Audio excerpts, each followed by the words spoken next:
All right, all right, all right. Carnivore Soldier coming at you from Austin, Texas. It's another Wednesday, another hump day. Again, we have some great guests. You know these guys. John, the Carnivore Teacher, 1965, and DC from DC Learning to Live. How you guys doing?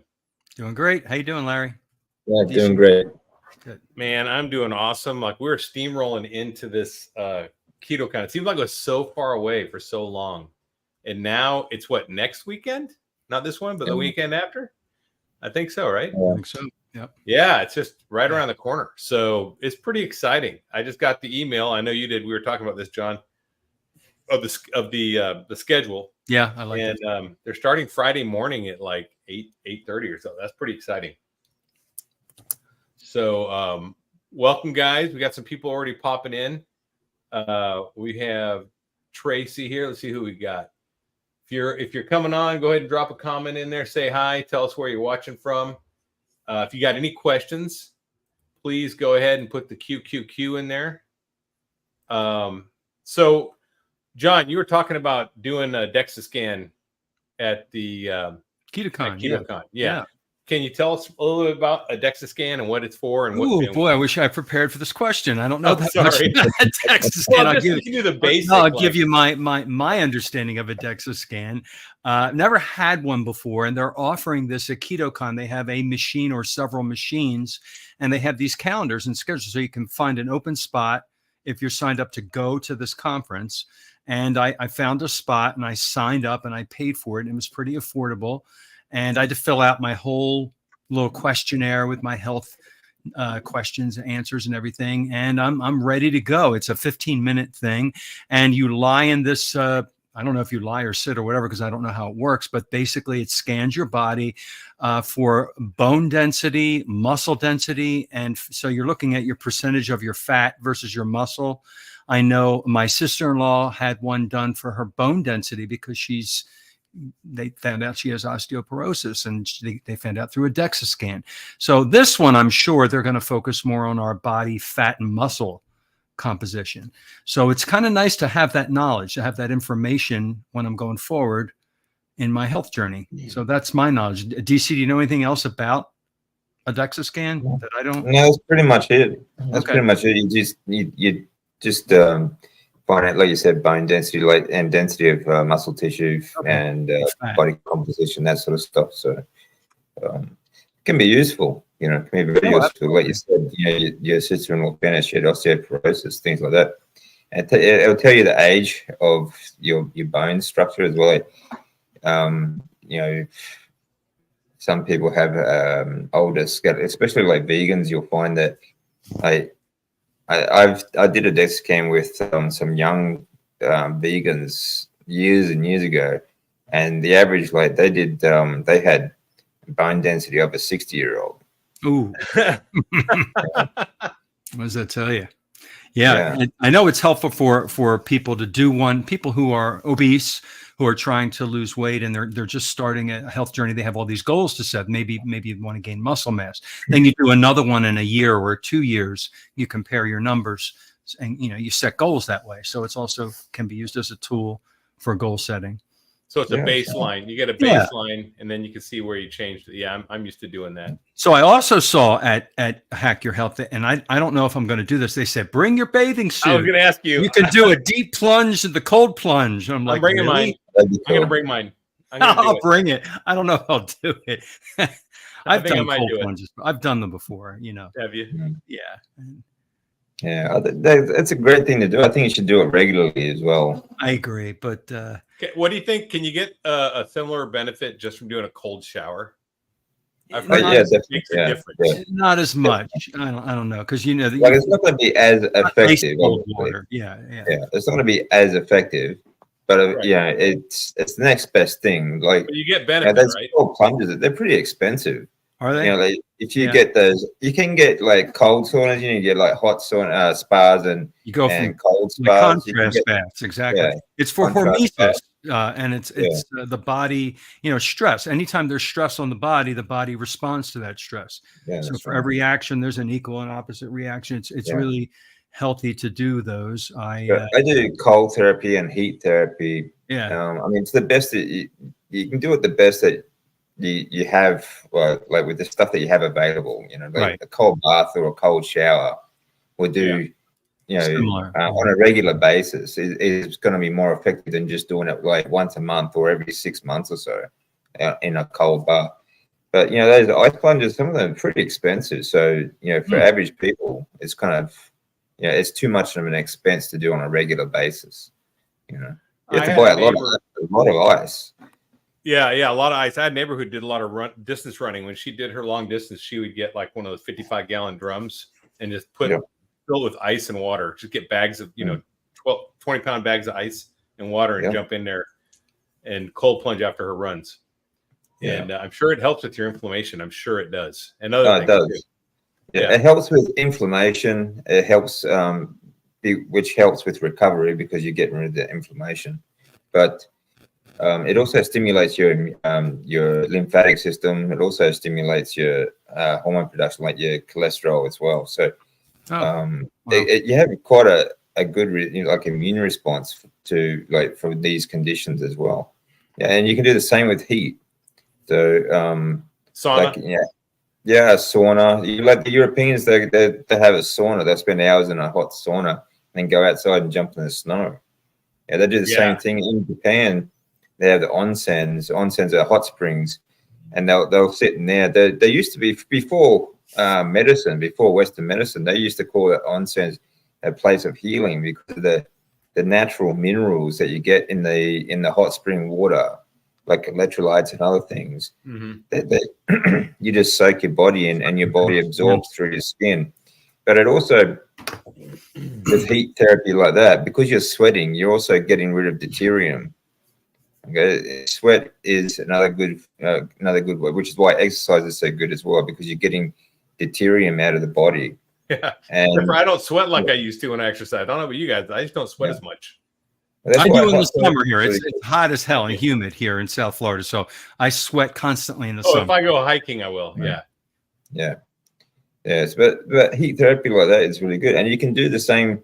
I mean, not everyone has an onsen or hot spring available, but like I do the same with it in the bathtub. I'll have a mineral bath as hot as I can stand it for 20 minutes.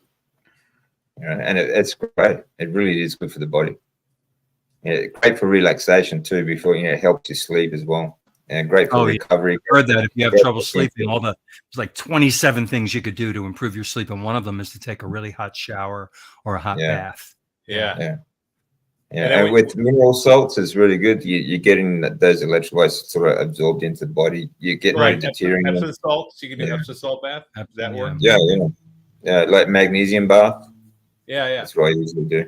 Yeah, I do a magnesium bath, and it's fantastic. It's like, again, for the same with the cold plunge. Like, it's good for the inflammation, your lymphatics, and everything like that. But so is the hot bath. That the heat therapy is good too. Does all the same stuff. So. 7 days without beef, 1 week. 7 days without lamb makes 1 week too. I don't know what that means. What is that? What's that about? I don't know. Is that a formula? Sounds like they're going without beef on purpose. How come? I don't know. Maybe no, he's just saying, without meat, you get. But see, the week is misspelled, so I think it makes someone weak. Oh, weak. Yeah, it means weak, as in weak. Makes 1 week. 7 days without. Not strong. 7 days without duck will quack you up. Okay, oh, Rick. Here. We got some puns going on. Hey, Rick. Isn't it funny? Like, we grew up. I mean, okay, I'm not gonna say we. I grew up watching Popeye. I did too. Yeah. Eat your oxalate spinach. Yes.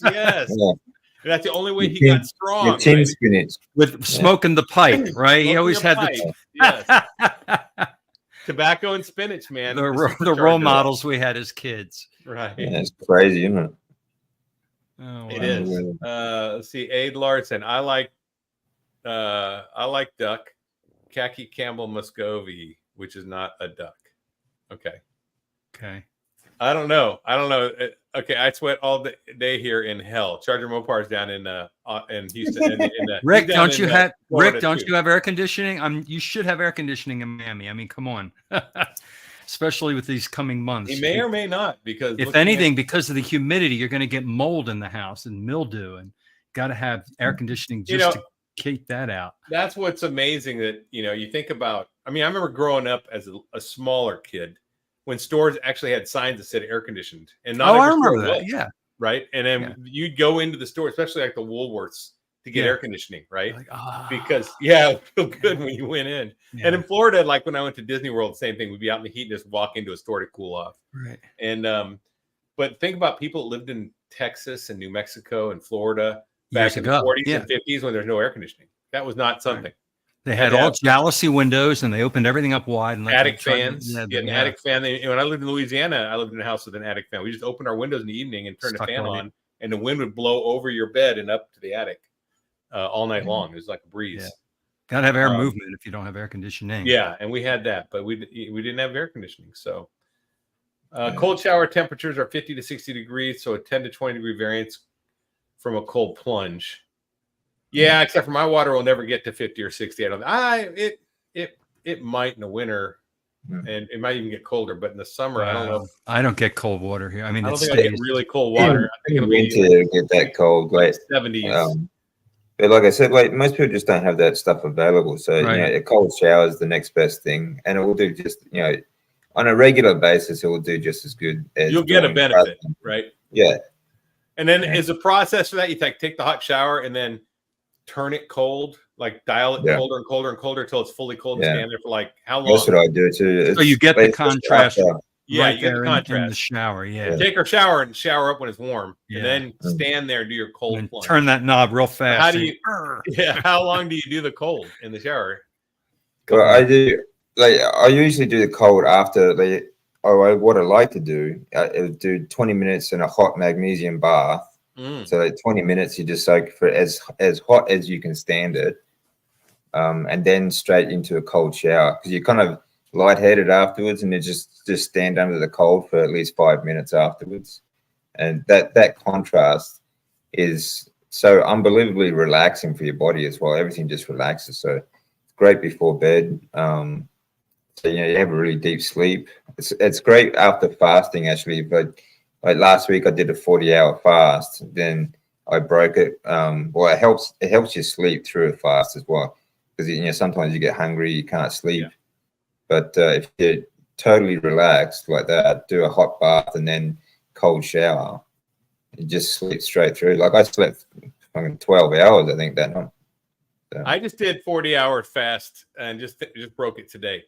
And wow. I mean, just because I wasn't hungry, and I thought, well, it means I'm going to fast, so I fasted. And then today, after I worked out, after 36 hours of fasting, and I had a great workout, but I did notice I was losing a little energy in my sprints at the end. I didn't, and I was a little lightheaded, so I'm like, okay. And then I waited for like 5 or 6 more hours after my workout, and then I decided, okay, I'm hungry. Something sounded really good, so I'm going to eat. I'm going to eat some burger.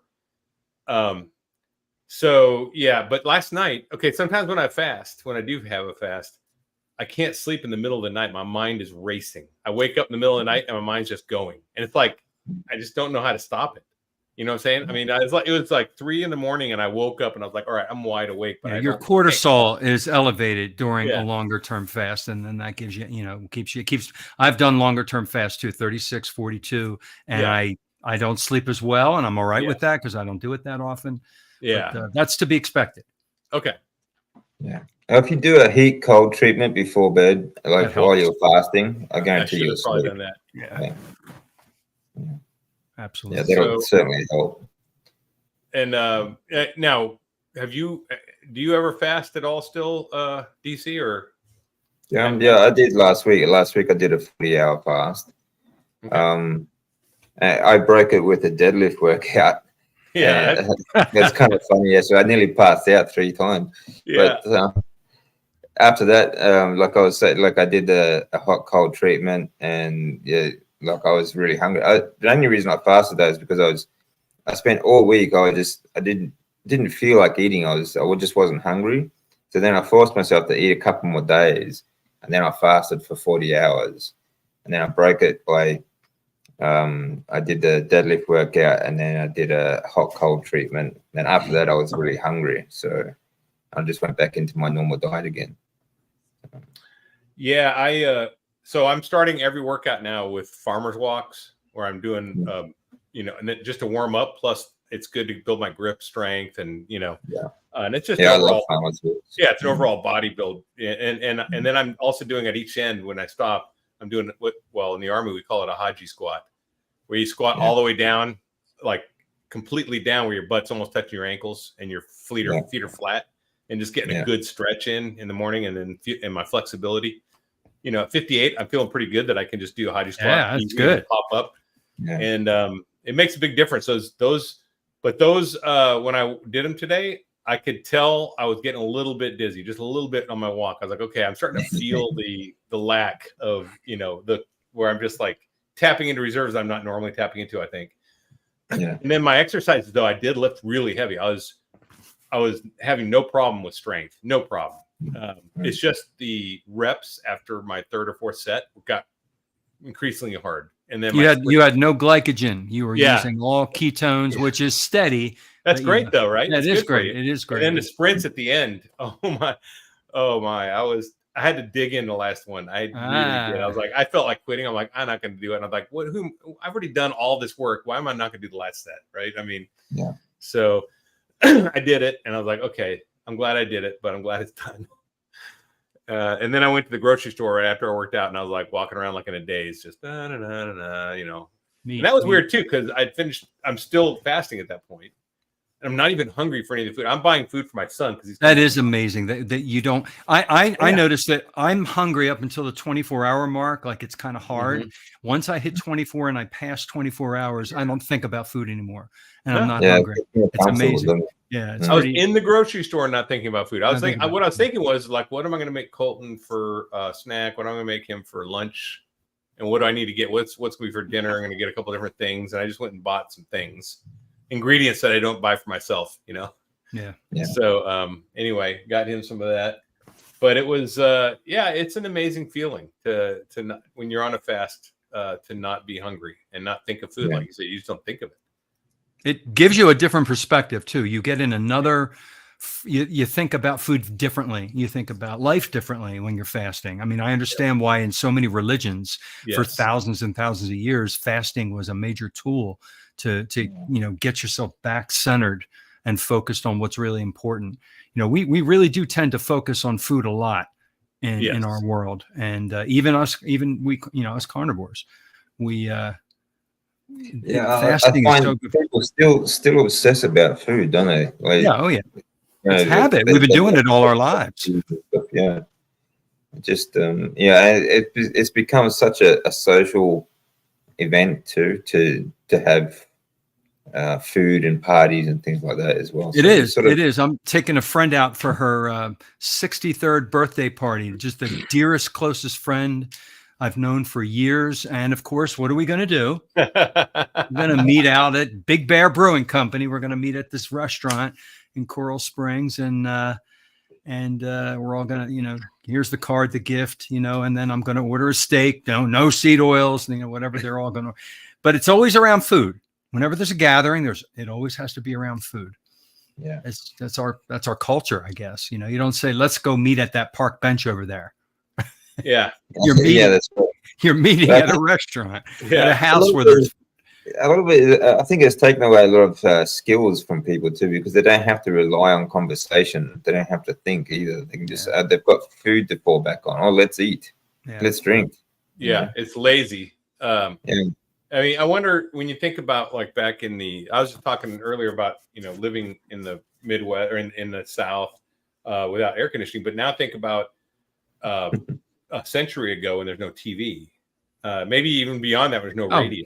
Yeah. And then now, and even before that, maybe there weren't even, a lot of restaurants, and restaurants weren't really a thing. There were some, but they were for wealthy people to go out to. They weren't like, middle class. Well, there was no real middle class, but regular folk didn't go out in England to go eat at a restaurant, when they lived, unless they were wealthy. And then wealthy, they go to clubs and stuff. So like, what were the skills those people had when they went out on a date? I guess they went on, I remember, I guess they would go on like hikes together, or rides, ride horses. Exactly. Yeah. Or they do things, activities, right? Activities. And I prefer that. I really do. I think, I guess they would get together for birthday parties to celebrate, but I don't know that it would be around food back then. I mean, food has always been kind of a celebration. You think about Thanksgiving, the pilgrims and Christmas and everything else like that. Christmas. I mean, there's always been food events. It's just expanded. Yeah, everything. It has. That's what it is. It was always there a little bit throughout the year, and now we do it for everything. It's expanded everywhere. And it's out of hand. Now we've got fast food, drive-throughs everywhere, junk food crap, fruits from all around the world, all times of the year. Everything's available. I was reading McDonald's actually in some cities for like a McDonald's meal deal is $18. And they're cutting their prices. They're because people are not coming anymore because, well, Americans are tapped out pretty much, at least in America. I don't know about Australia, but in America, a lot of people are tapped out and they're living on the credit cards and such, and delinquencies are high. It's like it's not great here right now. It reminds me of Australia, very expensive. Is it? But, yeah. I mean, McDonald's. Like, I don't get is like McDonald's and like all those burger joints around here. They're not cheap at all. Like. You know, it used to be when I used them. Back in high school when I went to McDonald's. That's probably the last time I used to go to those. I still kind of ate healthy before I went on carnivore. I would never eat fast food. I thought that was gross, even when I wasn't carnivore. But it was $5 for a meal. Yeah, like when I was a kid, you could get the little junior burgers. I think they're called like at McDonald's. They were like 80 cents. Yeah, when I was in high school, I remember we'd run with like $2. You would get a small cheeseburger, small fries, and a small Coke. And a Coke. And that was $2. But it wasn't like a full meal deal. It was just the small. And I'd get that. But now that everything's supersized and huge. Would you like fries with that? Even those little 80-cent junior burgers now, those little cheeseburgers here, they're like $5. Yeah, it's ridiculous. It's crazy. Why would you pay for that garbage? On Facebook, I saw someone posted for owning a restaurant, and they're like announcing that it's not a chain, it's just a local restaurant, but it's pretty cool that they're frying all their food in lard now. Where did I read that? I saw that on Facebook somewhere. I saw that. Maybe we saw the same thing. Yeah, I think that's really great. That is we great. need to support that. That's awesome. And the guy said it's healthier fat and it'll taste better. That's a fact, 100%. Yeah. When McDonald's switched over to the other stuff, I remember because I used to like the McDonald's fries a lot, and the other ones had a weird aftertaste in my mouth, and it's the oil. It's still won't eat the fries, but I mean, if it's for other people, it's healthier. Yeah, but I'm just saying that's what And now I make fries for my son with sweet potatoes and lard, or I use tallow, and I fry them up in a pan, and he loves them, and he thinks they taste just as good. Dads are just and they're better for him. I mean, they're still not health food, but he's so young. He's very resilient, and I'm not worried. If he's gonna eat fries, I'd rather eat mine, than some stuff in a restaurant. So, Oh, Nia's here. Hey, Nia, how's it going? Welcome, Nia. We'll be seeing you tomorrow. I think. I'll see you tomorrow, Nia. I will too. I plan to. Of course, I'll be getting there last minute again, probably like I always do, but I will be there. Rick, that one starts at 7 our time. Mm-hmm. He missed it last time. He wants to make sure. Yeah, and it's really good. We usually have. What are we talking about this time? It was side effects. Side effects of carnivore diet. Is that right? Let me see what she wrote here. I think it's carnivore diet side effects, which I would say are just effects. There's no such thing as a side effect, right? I guess would they consider side effects of eating carnivore? I think most of us have encountered unexpected improvements, things that have gotten better that we don't come up to this way of eating to address. Yeah. So that's a good, because when you do a diet, you do it for a certain effect. Anything else, I guess you just call a side effect, even though it's not really, it's just an effect, right? I like to think that, when I talk carnivore, we should be doing it to get healthy first. And then the side effect is weight loss if you have to lose weight. And all these other wonderful side effects that we're going to talk about, like, wow, all this stuff happened to us that we didn't even expect. Like I used to rip my fingers to shreds. I had like an obsessive compulsive thing since I was 6 years old. I would tear and rip and hide it from people. And I could not stop.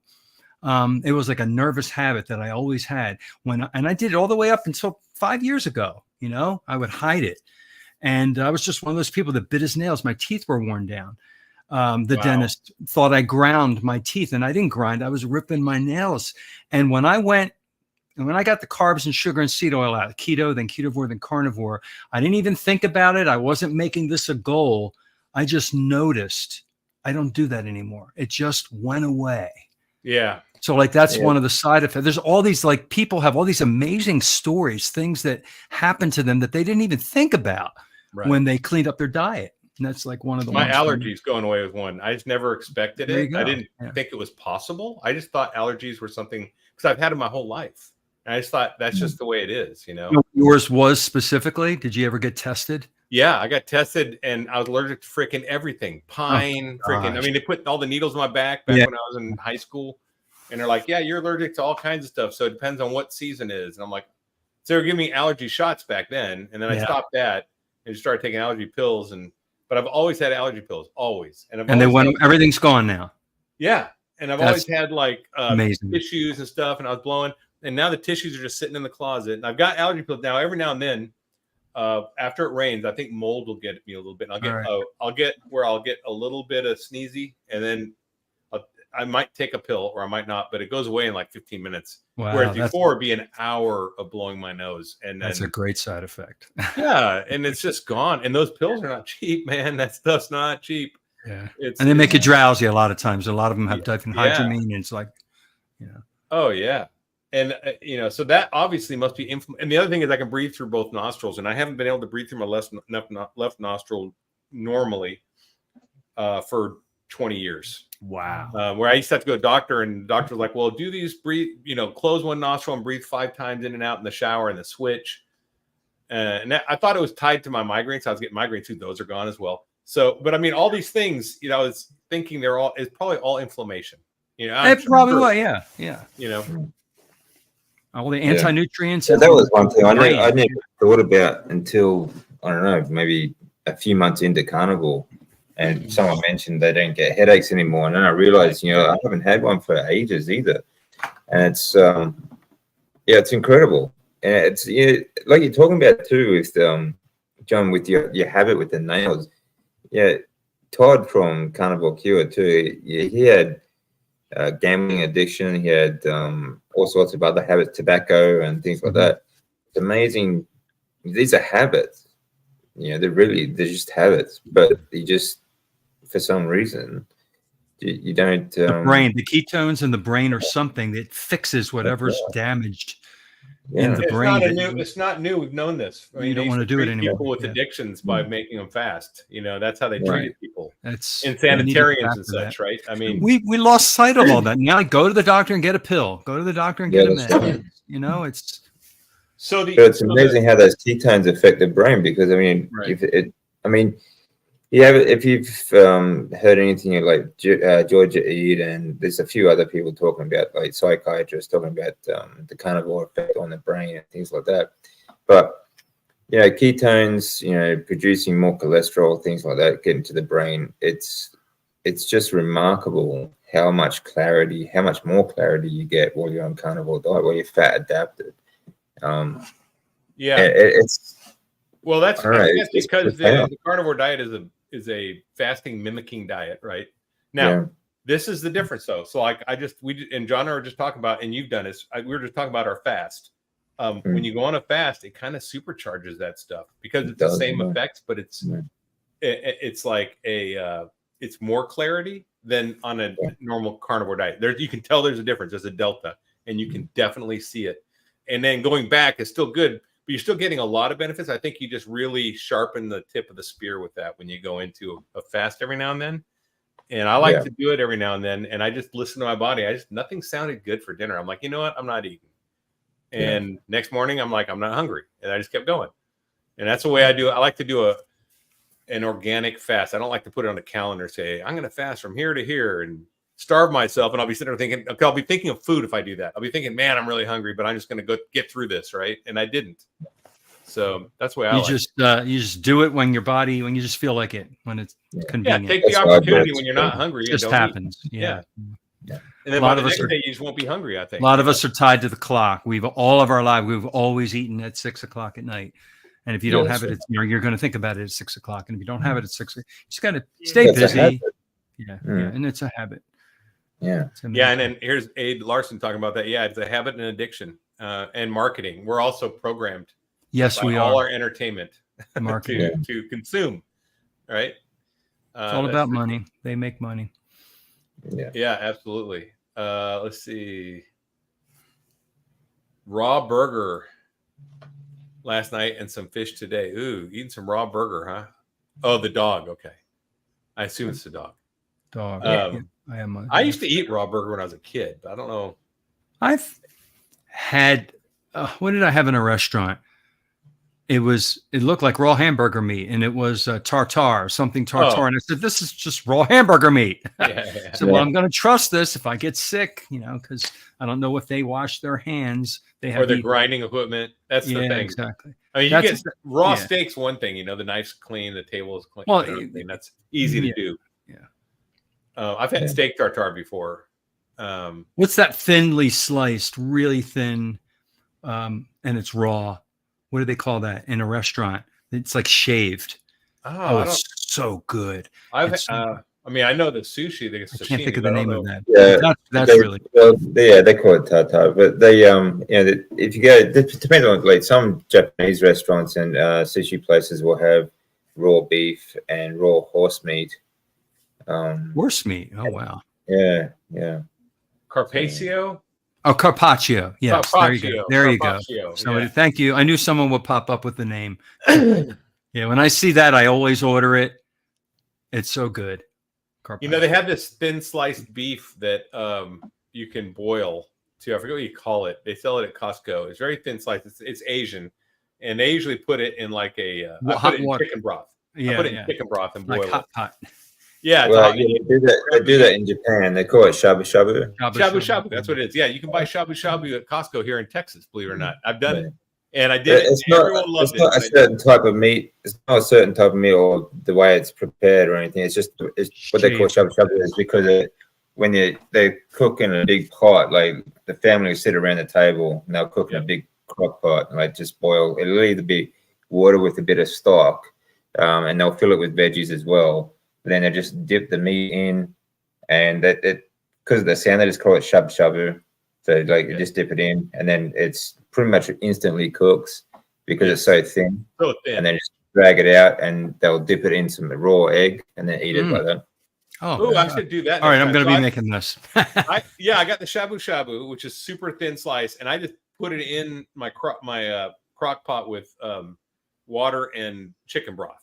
Or bone broth, yeah. And that's all it was in there. And put some salt and on it. They'll do that with any kind of meat they have as well. Like be pork, beef, even horse meat. Everyone loved it. And then they drank the broth like soup. So yeah. But dipping it in raw egg, that sound really good. That does. Yeah. That's really good actually. I just bought some salmon eggs, some what do they call it? Ikura, I think. Oh, okay. And they were on, it was like roe, but they're the big ones, the salmon ones. And they were on sale and I bought them. I never buy them because they're so expensive. And like omega-3 shot, so good for you. I used to love those when I go to a Japanese restaurant. I would always order them. Yeah. I got shallow tub. Oh, Aid Larson's got some international experience here. He says McDonald's in Finland was one of the last countries to stop cooking chips in lard. So chips must be from Britain, I guess. Huh, yeah. Now they use seed oils. That's sad. That is sad. That is sad. The process to make seed oil is extensive. I don't know why it's cheap. It's a lot of work, time, we and subsidize money. the farm. And that's what it is. It's tax dollars, and then a lot of that money is taxpayer subsidized. Terrible. It's not government tax dollars. Politicians get their pockets lined by these companies because they're donating, right? And it's just big, man. I remember when I was a kid reading about all these scandals, like the Teapot Dome scandal and all these ones and where the government was tied in with big industry but back then the big industry was like the steel manufacturers or railroad companies, and now it's big pharma but it's the same thing. Nothing has changed. It's the nature of man. Mussolini once said the perfect definition of fascism is the cooperation between corporatism and government. Yeah, I'm not going to disagree with that. it's not a good thing. So the country's gone through so many changes, and I think it's always been here, but it's just now that it's like to the forefront. I remember we were studying that stuff like back then and thinking, oh, look how corrupt America was, and then even thinking, I remember reading Upton Sinclair, the one about the meat pack. Is that The Jungle or something about the meat? I can't remember. It was about meat packing companies in a meat packing company in Chicago. If anyone knows, put the name down here, please, because I can't remember the Upton. It's Upton Sinclair though was the author, I believe. Anyways, like just talking about like all the shortcuts they make and how people got sick and they didn't care because they were just making profit, right? Yeah. But yeah, that's still going on, and I'm sure we have some very bright people in our audience, so I'm sure someone will know. But some of the biggest lobbyists though now are from the crop industry. Soy. Soy. They have a massive sort of organization, really. They're very powerful. And because they are in everything. Soy is in absolutely everything. It's in biofuels. It's into packaging. It's in all processed foods, medicines, supplements, so-called health foods. It's in absolutely everything. And they wonder why our population, a lot of women can't get pregnant. Whereas they get pregnant very easily before. The soy is phytoestrogen. It's messing with the hormones. Men are getting man boobs. They're getting fat because of the soy. And they're getting cancers and they're getting all sorts of metabolic diseases. It's all, and that kind of ties into this story I saw. Now the story is geared towards the jab, and that's one aspect of it. But really what I want to lean into is the metabolic syndrome portion of it, because I think that's what everyone in America and probably the West is suffering from, is a metabolic syndrome, and that's part of it. So let me share the screen. And I did post this earlier. I wasn't trying to post it to talk about the shots. I think what they're talking about though is the sudden jump, like the metabolic side of things is always progressing because of the food, but the sudden jump in such a dramatic jump is definitely the fact that they piled it all together here and called it CKM, right, which is a cardiovascular metabolic disorder with kidney disease. So it's cardio kidney metabolic. That's what CKM is.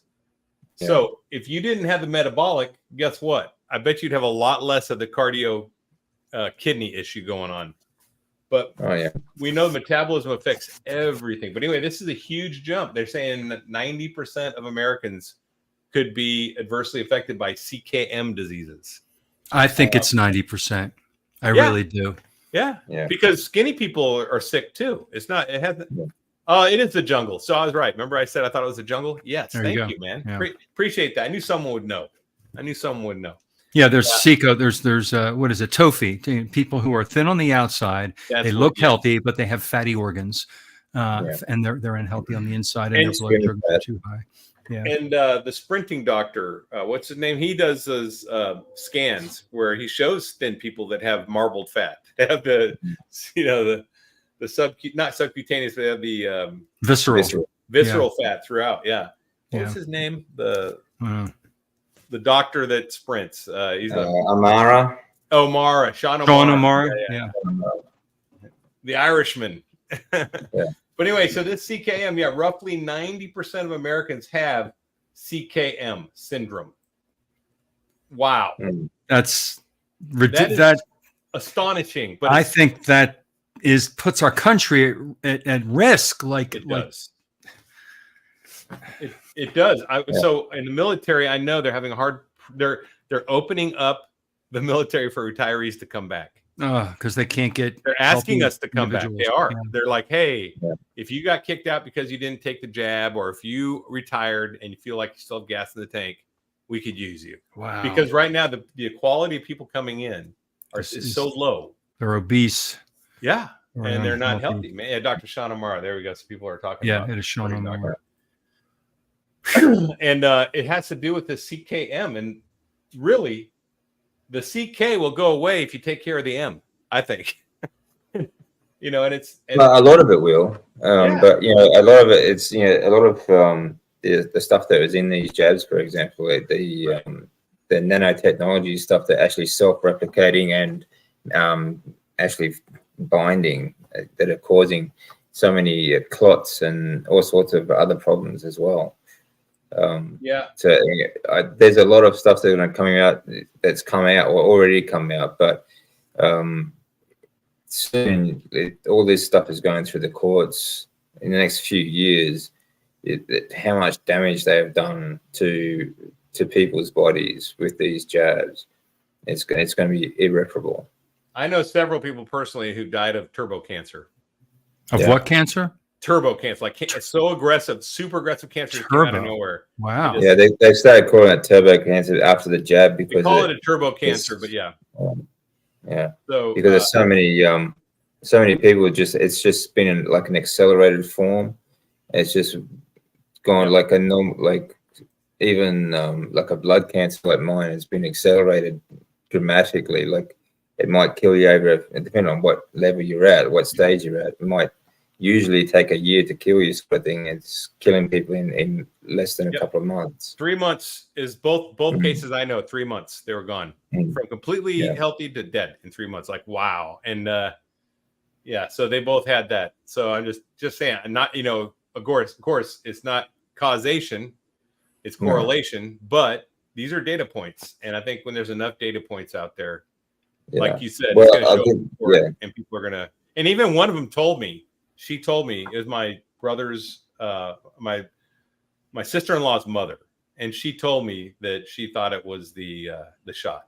She said, I think it was the shot. And I was like, yeah, that's sad. And I tried to tell her, you know what, this is when I first started carnivore. And when she got diagnosed with the cancer, I was like, oh, you know, look into this glutamine and low carb, look into the glutamine inhibitors like fenbenzamine. Just look into it, because I just know if I was there in my place, I would have tried anything. But she said, no, I'm going to go with the standard of care because the doctor knows what he's talking about. And she followed it, and she didn't last 3 months, man. No. It was so sad. Well, standard of care, my God, they're just killing you. Yeah, well, it's expensive. They made a lot of money off her. The insurance companies paid out, and she got her all her full course of, you know, chemo, and it didn't do anything. I mean, just anyway, it's sad. Chemo also, like it doesn't. So you have cancer stem cells as well, and the chemotherapy doesn't kill the cancer stem cells. It actually proliferates them, and it helps them spread. So it kills fast replicating sort of cells. But the problem is cancer cells are not that fast replicating. So it kills all your healthy cells. Okay, so it's like it's meant to kill everything, and then sort of you try to kill the cancer before you sort of kill all the good cells. But unfortunately, that's not how it works. And a lot of people just are not getting their recovery, or they're not helping. Their diet is just making things worse as well. Some of the medications that you're on as well are steroid based, and most of them have seed oils in them as well. So it's standard of care. Really, a lot of them really die from the care itself rather than the disease. And it opens because it destroys their immune system as well. Chemotherapy, it really opens them up to other infections like that would normally be wouldn't sort of harm a healthy person, but a flu will kill a cancer patient. Yeah, because your immune system's suppressed. I mean, it's weakened because it's trying to fight cancer, and it's trying to fight the chemo. It's trying to fight everything, and it's like you're beating up on it, right? Yeah. Hey, Carnivorous Chris, look at this. Since March 27th, down 26 pounds, lost 19.5 inches. Whoa. That's huge, man. 19.5 inches. Halfway to my goal. Congratulations, Carnivore Chris. That's huge. That is awesome. My mom died of complications and a heart attack a few days after the jab. Yep. Yeah. I mean, I've heard that too, and I know people that have Correlation. Yep. Yeah, Gotta it's be correlation, careful. but I know that I've never seen so much correlation in my life. I'll just put it that way, where people I personally knew had these things happen. And I'm the other way. I have seen so many people who got the vaccines and they did not get sick. Yeah, They did not have anything. So that's Well, why it's there's correlation. That's why it's correlation. So you Right. got to be careful. there's a mortician in the UK who's been speaking about this stuff too. yeah. You know, it's like they're saying, well, why didn't everyone get this? Like, well, if everyone did it in one jab, obviously that's going to be really obvious. You know, so they figured that around 15%, like about 15 out of every 100 jabs had these problem-causing ingredients, and the other 85 were just. It was a manufacturing issue. Their quality control is not great, and so yeah, so it caused a lot of that inconsistency too. That's what they said, and also the storage. They weren't stored. Well, yeah, I don't know. I don't think it's a manufacturing issue. I think it's a plan that way because the original plan was for people to be getting jabbed every 6 months. You know? Yeah, and that's what they're doing. So you know, eventually, if you killed off the population in one go, it's going to be too obvious. Plus, there's not. Well, we can't say correlation is not causation, but you're going to see a lot of court cases very soon that are going to prove causation. Once there's causation, there's always correlation, though, right? So that's the opposite of that. Right. So I mean, if you do find a cause, there will always be correlative data. So, all right. Yes, cancer is a metabolic disease caused by fermentation of mitochondria. Yeah, damaged mitochondria. Exactly. They've actually proven it by putting healthy mitochondria in a cancerous cell and stopping the cancer, and vice versa. It's caused by oxidative stress from the wrong foods. That's true. Cancer only eats glucose and glutamine. If you don't feed it, it dies. That's true. DC is the living example of that. Yeah. You're starving the cancer cells, and then you can do a little bit of standard of care.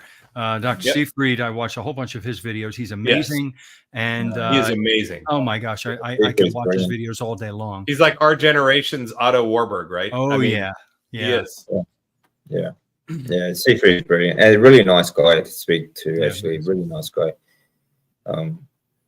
But yeah, like I said, the standard of care, like chemotherapy itself, it doesn't actually kill the It doesn't actually kill the cancer stem cells. It actually proliferates them. It proliferates the spread of the cancer stem cells. Gosh. So even if you get through treatment, usually you will usually have those base stem cells, those cancer stem cells still there, and it can cause it to come back or spread or metastasize into something else and something worse. So Carnivore Chris wants to thank us for having these channels, guys. That's all you guys do. DC, you, and Carnivore Teacher. I mean, we are making a difference. We're making a small dent in these numbers, and I'm glad it's helped you. I mean, these videos are what helped me. It wasn't these guys. It's what helped me too. I So, can't keep my mouth shut. I have to make a video, you know. Exactly. And I haven't arrived. I'm still on my journey. What was that, Barry? I think you froze up there. I have not arrived. I'm still on my journey. Oh, yeah. I don't think we ever arrive, right? We're always learning. We don't know everything either. Yep. There's always that's why I like my channel is Learning to Live, because no one's an expert on life. You know, we're all just learning as we go. You're right. It doesn't matter how how much expert you think you are in your field. We're still learning every day. I agree with Lynn Tucker. Yes, absolutely. I agree. He's pretty awesome. Let's see, Susan Hampton. Yeah, I think if it wasn't such a corrupt medical system, then people like Seyfried would have a Nobel Prize. Things like that. Yeah, and stories, and that would be worldwide news too. You know, cancer as a metabolic approach. To treat. And stories, I mean, even stories like mine would be news stories, you know, if there wasn't so much corruption. Well, yeah. So here's the deal. Instead of having cancer awareness where we all wear pink or purple or whatever and put a ribbon on, which does nothing. Exactly, which does nothing. We've been doing it for how many years, and cancer rates are going up, right? So it's not only been doing nothing, it's been doing the opposite of what we want. So cancer awareness isn't a thing that everyone's aware of cancer. All right, we don't need to make people more aware of it. But the thing is, DC, if cancer is a metabolic disease and that comes out as such, there's no way to put money into that.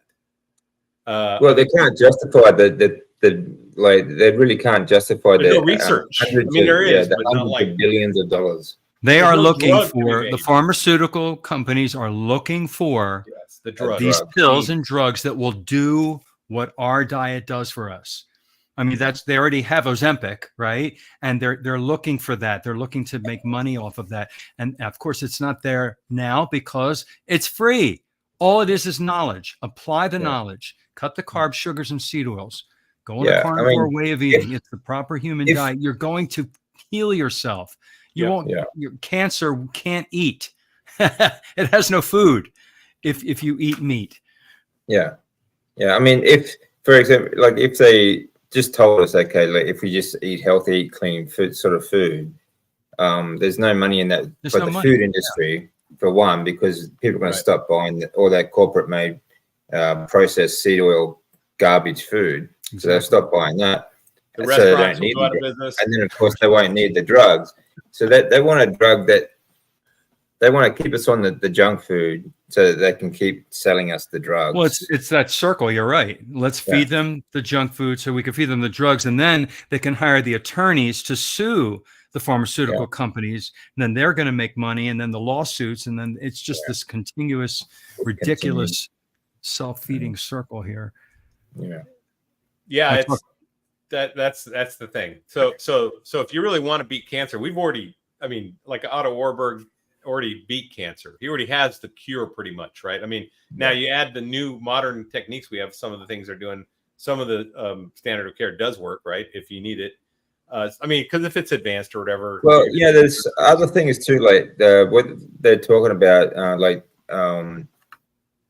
when Seafood is talking about repurposed drugs, he's talking about antibacterials and antivirals. They have a remarkable effect fighting cancer, because it's kind of like cancer is kind of like a virus, like the way it replicates in your body. And antivirals, so I think you're going to find, this is just my opinion, like there's Seafried said there's like almost 500 repurposed drugs that they've been using in trials and things like that. And if you have a look at like the NIH website, even there's like literally hundreds of pages of studies on repurposed drugs like ivermectin and hydroxychloroquine, where they've used in cancer trials to shrink and deplete tumors. Yep. So drugs like that are coupled with, like antibacterial, antiviral drugs like that, along with a low carb, low deuterium diet like carnivore, you can beat it. So he talks about dosage and timing. And it's not just the drugs, it's when and it's how much. You got to get, he talks about you have to be in a very high state of GKI ketosis, like 2.0 or less. And then you take a certain amount of these repurposed drugs that you're talking about. A lot of them were dewormers for animals, That's so this is fenbenzidol. And there you go. So Fenben, they call it. You can get it on Amazon for like $6. And there's videos of people that have reversed their cancer because their veterinarian said, I've seen it get rid of tumors in dogs, where dogs take fenbenzidol and their cancer goes away with no surgery. And so people decide, well, we'll do it. And they have like a whole routine where they do the fasting, the low carb diet, and fenbenzidol, which is a glutamine inhibitor. There you go. It's starving to cancer, right? Yep. So this is from the NIH, National Library of Medicine. This is not like conspiratorial stuff. This is fenbenzidol is and it's a repurposing, and that's a dewormer. Right. Fenbenzidol is a dewormer for dogs. So there you go. You And can this make is not fun of me medical all you advice. want. Anybody who's listening, this is not medical advice. It's not medical advice. Please. But this is an interesting. We're having a fact discussion. that- Yeah, I just got to say that because we're talking about. That's true. People are going to take this out of context and they're going to say he Well, told us dog dewormer. Yeah. I mean, it didn't start out as an animal dewormer, though. Okay. Right. I mean, ivermectin, for example, like the Japanese researcher that found, like, who developed ivermectin, he won the Nobel Prize for it. Okay? Yeah, he did. Because it's a miracle drug. Okay. They popped like in Africa, like the reason why a lot of African countries didn't have a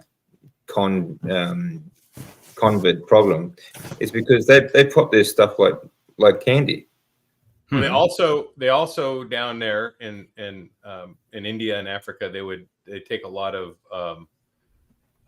for anti-malarial disease, right? Which is they take hydroxychloroquine, and hydroxychloroquine is an ionophore for zinc. So if you're doing that and you have zinc in your diet, the zinc will go into this, basically defend the cells from the virus replicating. It'll stop the virus from replicating in the cells.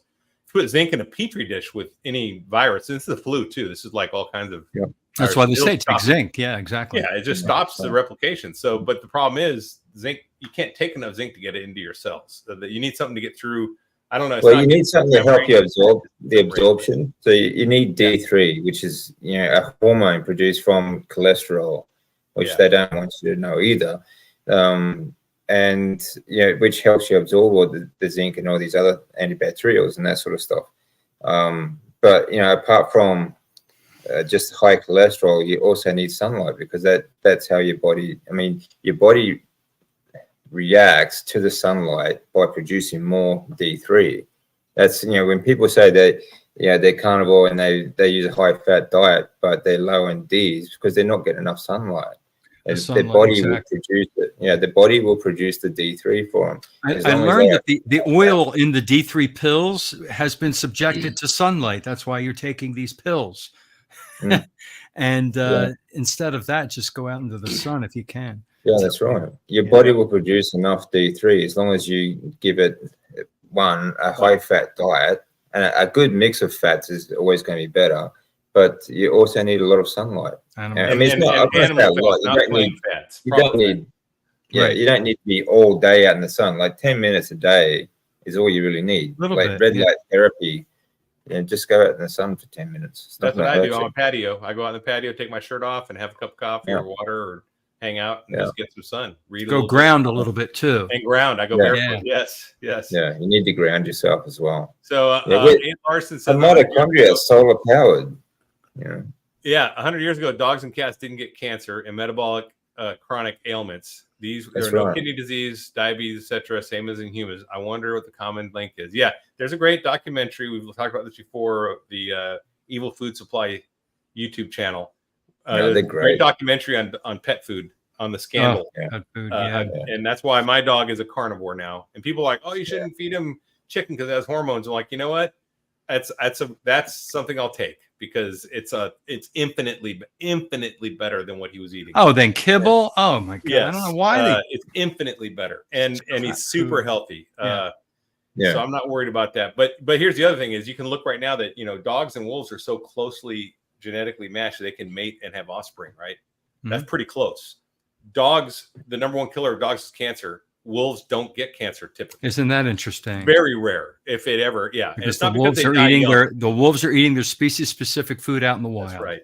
Yeah, and they don't get metabolic syndrome. They don't get fat. They don't get hip dysplasia. They don't get all these things that we get with our dogs now, because hip dysplasia is for cross when we breed them too closely in the breeding. And they get heavy too, though, and they put too much weight on their hips. Yeah, I think these dogs are so thick. And they're like, oh, he's just happy, or I don't know.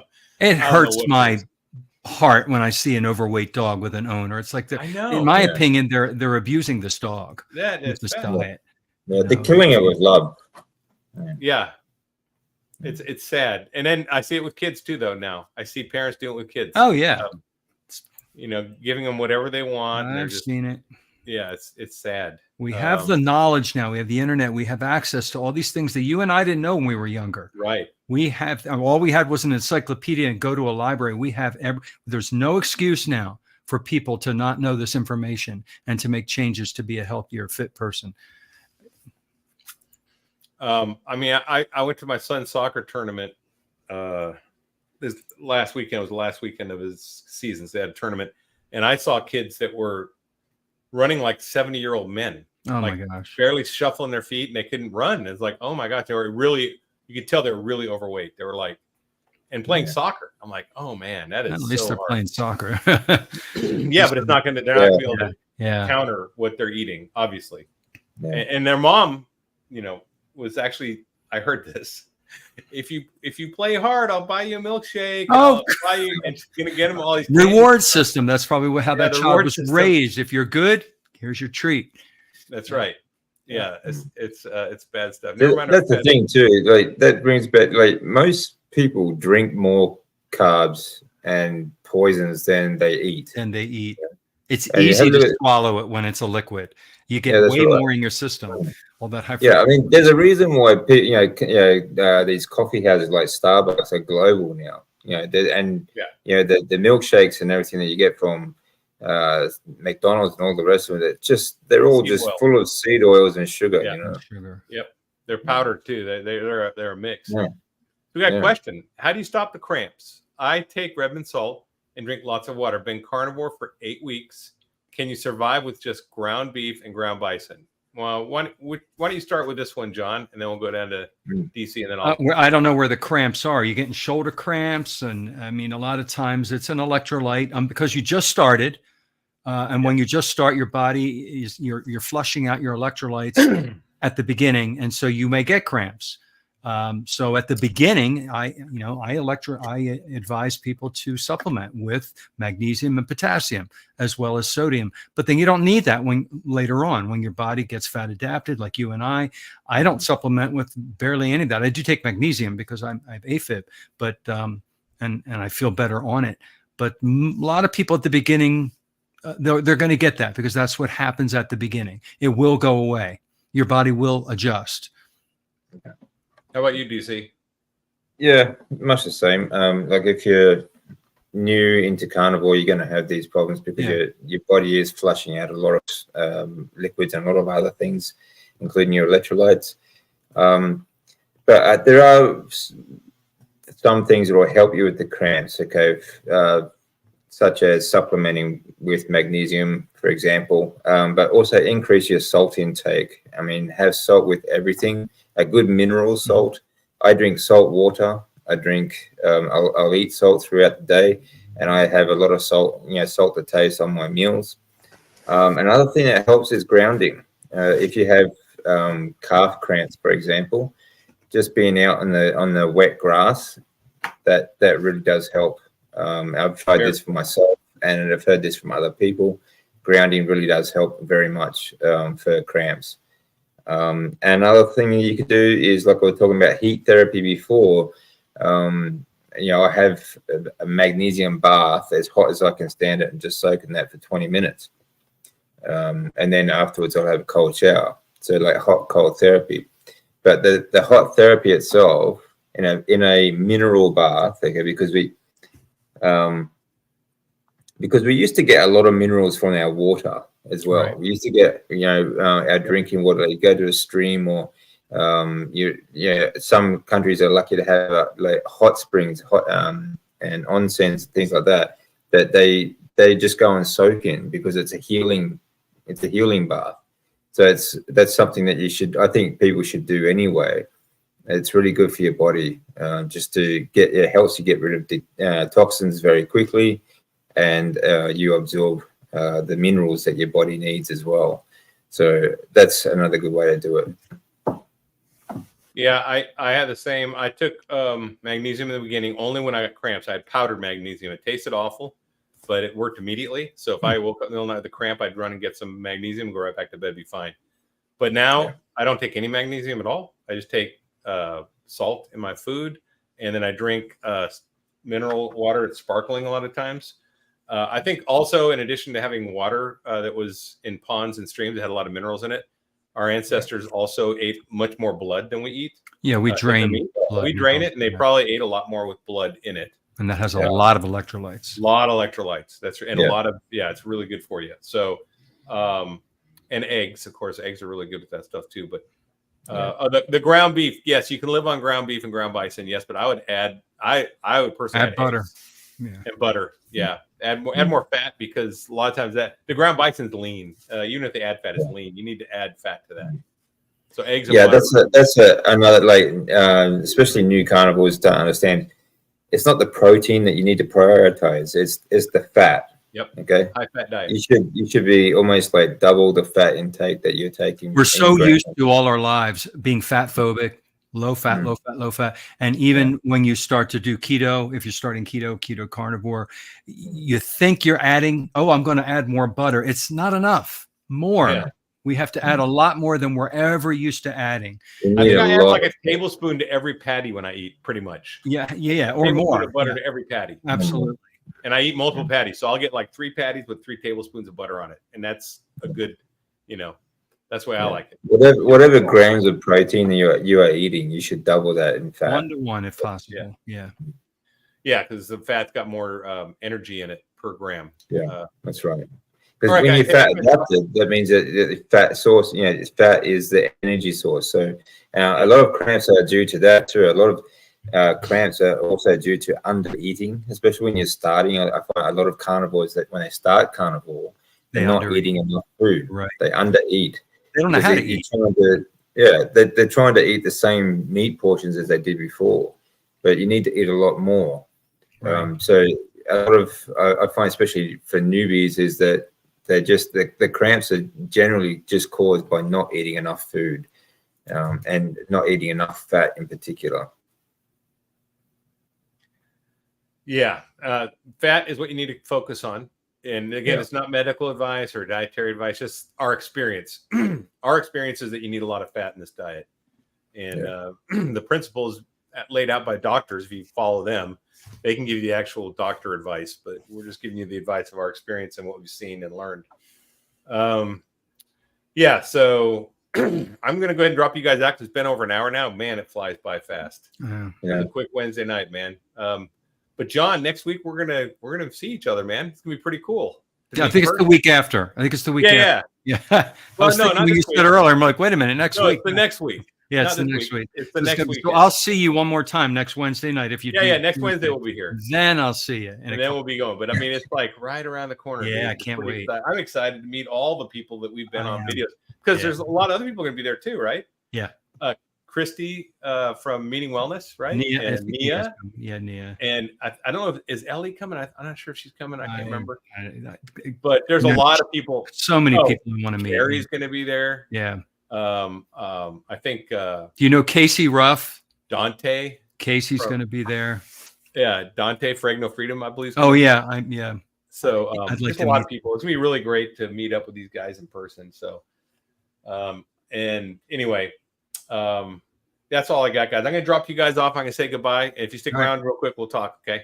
Take it easy. See you, everyone.